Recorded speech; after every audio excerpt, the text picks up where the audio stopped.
여러분 안녕하십니까? 채널K 뉴스입니다. 6.25 한국전쟁 당시 영화 국제시장에도 등장하는 흥남철수를 가능하게 한 최대의 동계 전투가 바로 장진호 전투인데요. 치열했던 장진호 전투에서 희생된 수많은 병사들을 기리는 기념비가 버지니아에 세워집니다. 버지니아 퀀타코에서 금홍기 기자가 전합니다. 장진호 전투는 지난 1950년 11월 26일 함경남도 장진군 고토리에서 미 제1해병사단 15,000명이 12만 명에 달하는 중공군의 포위망을 뚫고 피난민 10만 명을 구해낸 전투입니다. 영하 40도가 넘나드는 혹한 속에 치러진 이 전투에서 미 해병은 4,500명이 전사했고 7,500명이 부상을 입을 만큼 미군이 가장 고전한 전투로 꼽힙니다. 장진호 전투에서 전사한 병사들의 숭고한 희생정신을 기리는 기념비가 버지니아 퀀티코의 해병대 박물관에 들어설 예정입니다. 6.25 정전 62주년을 맞은 어제 장진호 전투 생존자들이 참석한 가운데 기념비 기공식이 열렸습니다. But we've had a lot of help and a lot of help from the Korean government and a lot of help from Korean individuals, which we really sincerely appreciate. We sincerely appreciate that. 내년 5월 완공을 목표로 건립되는 기념비는 8강 모양의 2m 높이로 꼭대기에는 고토리 지역을 기리는 의미의 고토리의 별이 장식됩니다. 기념비 건립에 드는 비용 70만 달러 중 한국의 국가보훈처와 민주평통자문회의가 30만 달러를 지원했으며 나머지는 기금 모금을 통해 충당할 계획입니다. 정전 62주년 되는 날에 이와 같이 우리 이곳에서 장진호 전투 기념비를 기공을 하게 돼서 매우 뜻깊게 생각합니다. 한편 6.25 전쟁 정전 기념일을 맞아 워싱턴 DC 한국전 참전용사 기념공원에서는 한국전 참전 미군 전사자 호명식이 지난 25일부터 어제까지 진행됐습니다. 참전 용사들의 희생을 기억하기 위해 올해 처음으로 진행된 호명식에서는 전사자 전원인 36,574명의 이름이 일일이 불러졌습니다. 채널K 뉴스 금홍기입니다. 펠팍의 유력 정치인이 연방 대배심으로부터 소환 조사를 받게 됐습니다.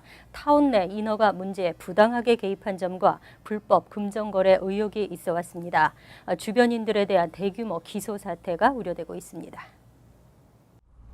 뉴저지 팰리세이즈 파괴 인허가 관련 비리로 FBI의 수사를 받아오던 유력 정치인이 오늘 연방 대배심으로부터 소환 통보를 받았습니다. 지난달에는 한인부동산 개발업자 고정생 씨가 이와 관련해 기소된 바 있습니다.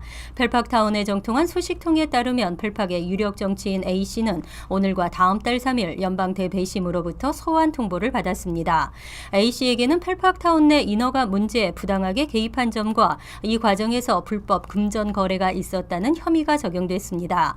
대배심은 최소 2번의 소환 조사를 통해 A씨의 증언을 확보하고 다음 달 중순 A씨의 기소 여부를 결정할 방침입니다. 또 혐의가 인정될 경우에는 주변인들에 대한 기소 등 대규모 기소 사태로 이어질 가능성도 보이고 있습니다. FBI는 지난 2013년 건물 인허가를 조건으로 펠팍 내 한인들이 현금을 건넨 정황을 포착하고 관련자들을 상대로 수사를 진행하고 있습니다. 재외선거 신청과 투표를 하기 위해 앞으로는 공관을 한 번만 방문하면 됩니다. 인터넷으로 투표 신청이 가능하기 때문인데요. 내년 4월 국회의원 총선부터 적용됩니다. 한국 국회는 지난 24일 본회의를 열고 재외선거 절차 간소화에 관한 사항을 포함한 공직선거법 일부 개정안을 가결시켰습니다. 앞으로 해외에 거주하는 재외국민들은 인터넷으로도 국외 부재자 신고나 재외선거인 등록 신청을 할 수 있고 재외선거인 등록 신청 시 우편 등록도 허용됩니다. 기존에는 등록 신청과 투표를 위해서는 재외공관을 2번씩 찾아야 했습니다. 김성곤 새정치민주연합의원실은 중앙선관위 홈페이지를 통한 재외국민 인터넷 선거 등록은 내년 4월 실시되는 20대 국회의원 총선부터 적용될 전망이라고 밝혔습니다. 때문에 앞으로는 재외선거 투표를 원하는 경우 공관을 한 번만 방문하면 된다고 설명했습니다. 한편 이번 개정안에는 재외선거인 등이 선거일 당일에 한해 귀국해 투표할 수 있도록 한다는 내용도 포함됐습니다.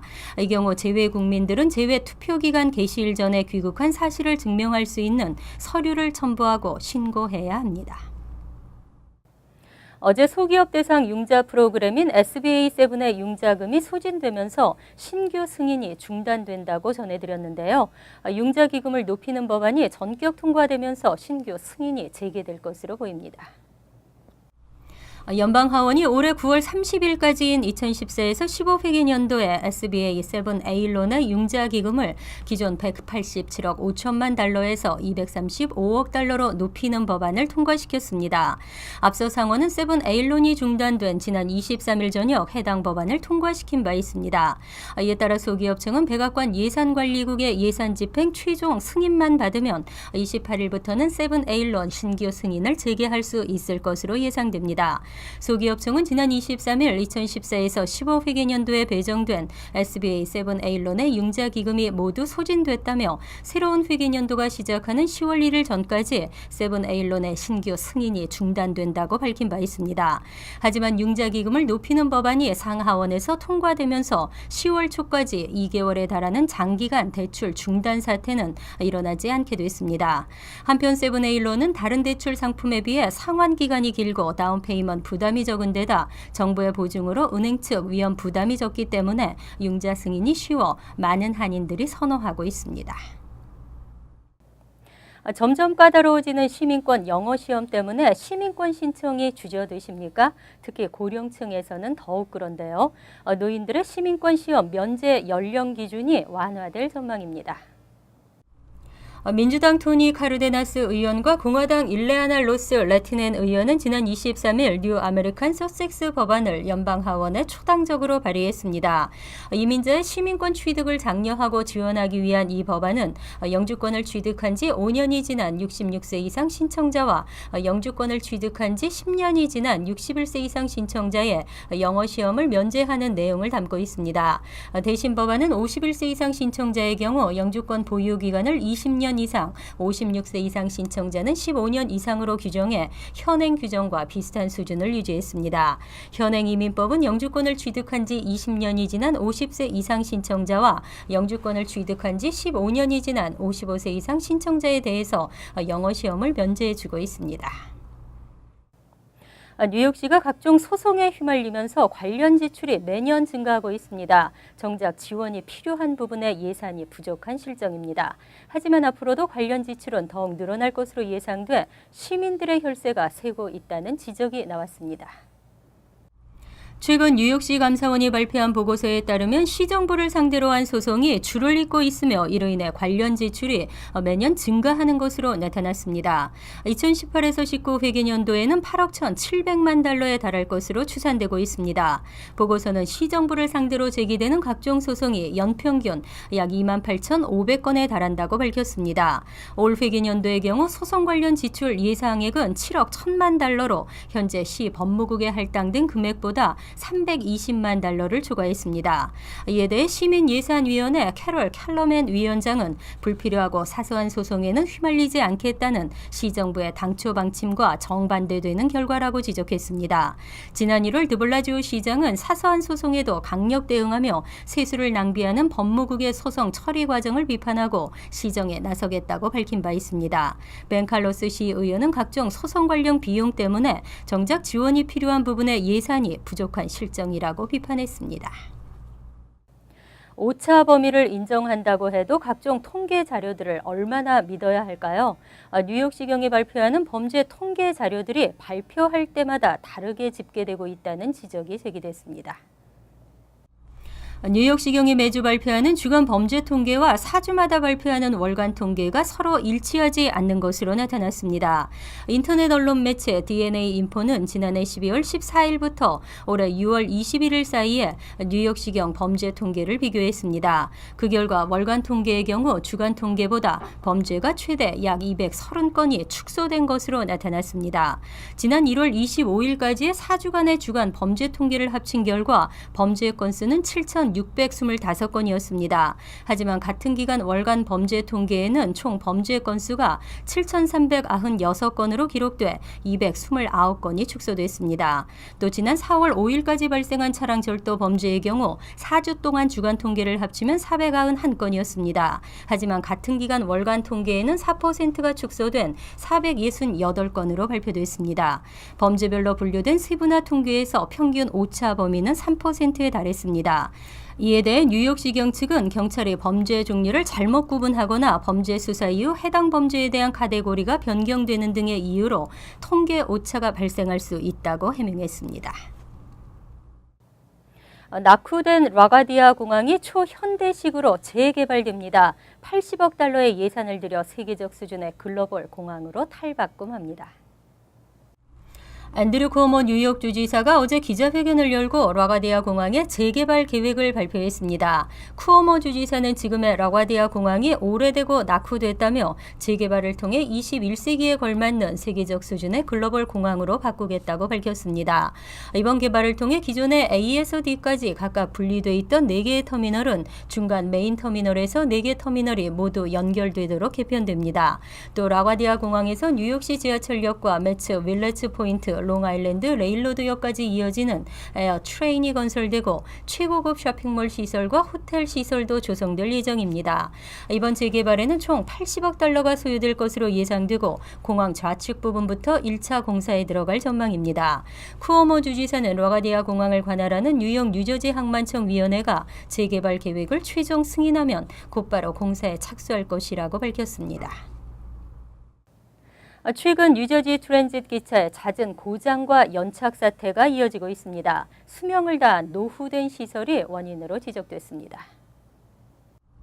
뉴욕타임즈는 워싱턴 DC와 뉴욕, 뉴저지, 보스턴을 잇는 노스이스트 코리도 노선의 경우 건설된 지 100년이 넘는 시설이 많아 잦은 고장의 원인이 되고 있다고 보도했습니다. 또 지난 30년간 승객이 2배 이상 늘어나면서 현재의 노후 시설로는 감당하기 어려운 상황이라고 지적했습니다.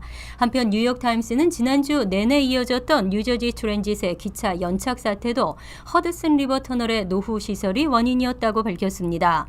그 밖에도 메릴랜드주 볼티모어를 지나는 터널의 경우는 1873년에 지어져 최대 시속 30마일로 저속 운행해야 하는 등 노후된 시설 문제가 심각하다고 지적했습니다. 하지만 예산 부족으로 이와 같은 노후 시설들의 교체가 이루어지지 않고 있는 것으로 나타났습니다. 실제로 지난 2010년 크리스티 뉴저지 주지사는 허드슨 리버 아래쪽으로 새 터널을 짓는 프로젝트를 추진했지만 재정 부족으로 결국 포기했습니다. 노선을 관리하는 엠트랙 측은 노후 시설에 대한 근본적인 대책이 시급한 실정이라고 밝혔습니다. 이어서 LA 지역 한인사회 소식입니다. LA 통합교육부가 올 가을 학기부터 한국어 온라인 수업을 시작했습니다. 제2외국어로 한국어를 택하는 학생들이 늘어날 전망입니다. 박시몬 기자가 보도합니다. 올 가을 학기부터 LA 지역의 학생들에게 온라인 한국어 클래스가 개설됩니다. LA 통합교육부는 한국어 온라인 수업을 킨더가든부터 12학년까지의 수업에 개설해 한국어를 배우고 싶은 외국인이나 한인 2세들을 대상으로 실시합니다. 또 UC 계열의 학교들도 이를 학점으로 인정해 대학 진학에도 도움이 될 전망입니다. 가장 중요한 것은 온라인 교육을 체계적으로 상설적으로 어느 시간이든 어느 지역에서든 들을 수 있는 그런 교육 체계를 설립하는 것이 가장 중요한 문제라고 하겠습니다. 하지만 아직 완전히 확정된 것만은 아닙니다. 일단 이번 가을 학기에 시범적으로 운영을 할 것이며 이를 통해 문제점이나 보완할 점 등을 파악해 서서히 확장시킬 계획이라고 교육부 측은 밝혔습니다. 많이 아이들을 학교에서 디맨드를 하고 학교에 가서 우리는 한국을 원한다고 디맨드를 하고 학생들을 모아주셨을 때 저희들이 그 반을 편성하고 오퍼를 할 수가 있어요. 한편 오늘 황우여 한국 교육부 장관이 한인타운을 방문해 미국에서 활동하고 있는 한인 교육자들을 격려했습니다. 황 장관은 교육자 간담회를 열고 한인 2세들이 한국 교육계 발전에 큰 역할을 할 수 있을 것이라고 강조하면서 이들이 한국 유학을 손쉽게 할 수 있도록 적극적으로 힘을 보태겠다고 밝혔습니다. 우리 한국의 대학이 이제는 여력이 있어서 보다 많은 외국인 학생들을 초청해서 한국 학생과 외국 학생이 함께 공부하는 그러한 국제화의 길을 걷게 된 것을 현재 미 전역에서는 80여 개의 중고등학교에서 한국어를 정식 과목으로 채택하고 있습니다. MBC 뉴스 박시몬입니다. 2015 스페셜 올림픽 월드 게임이 지난 주말 개막됐습니다. 전 세계 7천여 명의 선수들이 공식 경기 일정에 돌입했습니다. 김정균 기자의 보도입니다. Let the 2015 Special Olympic World Games begin! 퍼스트 레이디의 올림픽 개막 선언과 함께 2015 스페셜 올림픽 월드 게임에 막이 올랐습니다. 이날 개막식에는 전 세계 165개국에서 출전한 7천여 명의 선수들이 참석했습니다. 한국 선수단은 대회 선수와 코치 등 모두 131명이 참가했습니다. 특히 개막식 당시 한국 선수들은 스페셜 올림픽 글로벌 홍보대사로 참가한 김연아 선수와 함께 등장해 세계 이목이 집중되기도 했습니다. 김연아 선수는 어제 오전 유니세프와 스페셜 올림픽이 함께하는 공동 토의에 참가했고 오늘 오전에는 전 세계 유명 스포츠 인사들이 한자리에 모이는 도하 골즈 포럼에 참가해 선수로서의 경험과 은퇴 이후 삶에 대해 이야기했습니다. 한편 호스트 카운티 얼바인에서 현지 적응 훈련에 나섰던 선수들은 육상과 수영, 농구와 골프 등 총 12개 종목에 출전해 세계 선수들과 실력을 겨루게 됩니다. 또한 한국 선수단은 육상과 수영에서 각각 11명씩 출전했고 골프에서는 8명이 참가해 개인 종목에서 강한 면모를 보일 것으로 예상됩니다. 어제부터 본격적인 경기 일정에 돌입한 선수들은 지금까지 흘린 땀방울에 대한 값진 결실을 위해 최선을 다하겠다는 방침을 전했습니다. MBC 뉴스 김정균입니다. 월드리포트입니다. 교육열 하면 한국도 남부럽지 않지만 인도는 상상을 초월합니다. 죄책감 없이 학부모까지 학생들의 컨닝에 합세해 열기가 치열한데요. 이쯤 되면 정부가 나서야죠. 인도 비하르주의 한 고등학교. 수십 명의 사람들이 5층 건물벽을 기어오릅니다. 자칫 발이라도 헛디디면 큰 사고가 날 수도 있지만 이들은 필사적으로 창문에 매달려 안으로 쪽지를 던집니다. 학부모들이 학기 말 시험을 치르고 있는 자녀들에게 커닝 쪽지를 던져주는 겁니다. 교실 안 학생들은 베껴쓰기 바쁩니다. 결국 대규모 부정행위로 600명의 학생이 퇴학을 당했습니다. 하지만 학부모들은 죄책감은커녕 오히려 현실을 탓하며 분노합니다. बात इसलिए हो गया है कि कॉलेज या स्कूल में बेहतर ढंग से जो पढ़ाई नहीं होती है इसके चलते चोरी करना मजबूरी है.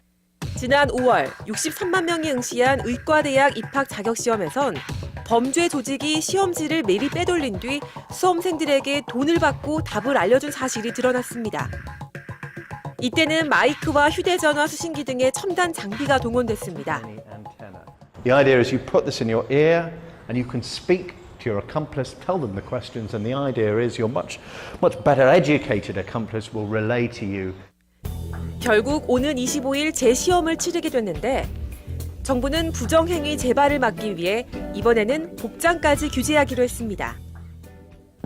수험생들은 단추가 달리지 않은 밝은 색의 반팔 티셔츠를 입어야 하고 신발도 발이 훤히 보이는 슬리퍼를 신어야 합니다. 귀걸이와 목걸이는 물론 벨트나 스카프 착용도 금지됩니다. 시계나 전자계산기, 지갑도 가지고 들어갈 수 없습니다. 이렇게 해서 커닝 쪽지나 첨단 장비를 숨길 곳을 원천 봉쇄하겠다는 겁니다. 하지만 부정행위가 오랫동안 일상이 됐고 갈수록 수법이 교묘해지고 있어 제재만으로는 역부족이란 의견이 많습니다. हमारे राज्य के सम्मानित अभिभावकगण, उनके रिश्तेदार, उनके सहयोगी अगर इस पर विचार नहीं करते हैं तो मैं ये बात स्वीकार करता हूं कि अकेले 인도 교육 현장에 부끄러운 민낯이 드러나면서 과도한 입시 경쟁을 부추기는 근본적 문제를 해결해야 한다는 자성의 목소리도 나오고 있습니다. 간추린 소식입니다.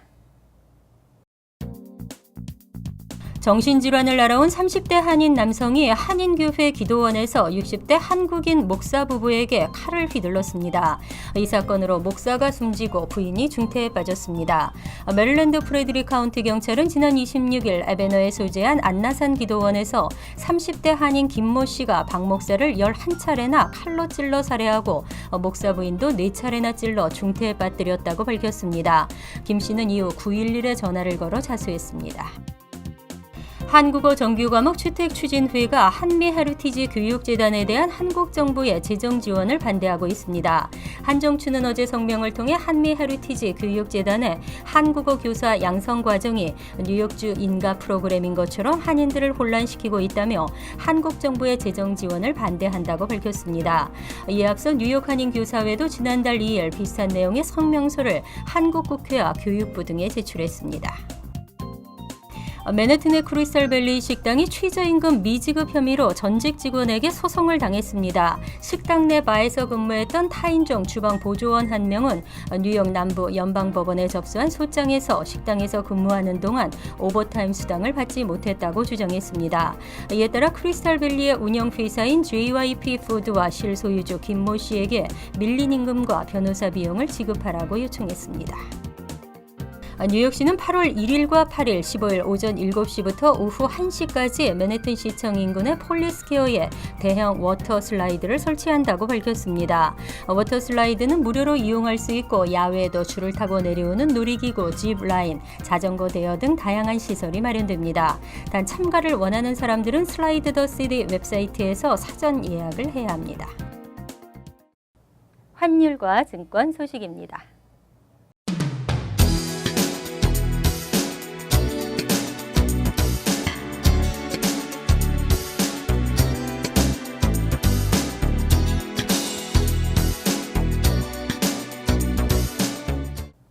이어서 날씨입니다. 수요일은 푹푹 찌는 찜통 더위에 습도도 높아 야외 활동은 가급적 피하시는 것이 좋겠습니다. 낮 최고 기온은 95도, 섭씨 35도, 밤 최저 기온은 78도, 섭씨 25도로 예상됩니다. 목요일도 불볕 더위가 이어지겠지만 오후 한두 차례 소나기가 내리면서 다소 기온이 내려가겠습니다. 금요일은 맑고 여전히 무덥겠습니다. 토요일도 대체로 맑은 가운데 무더운 날씨는 이어지겠습니다.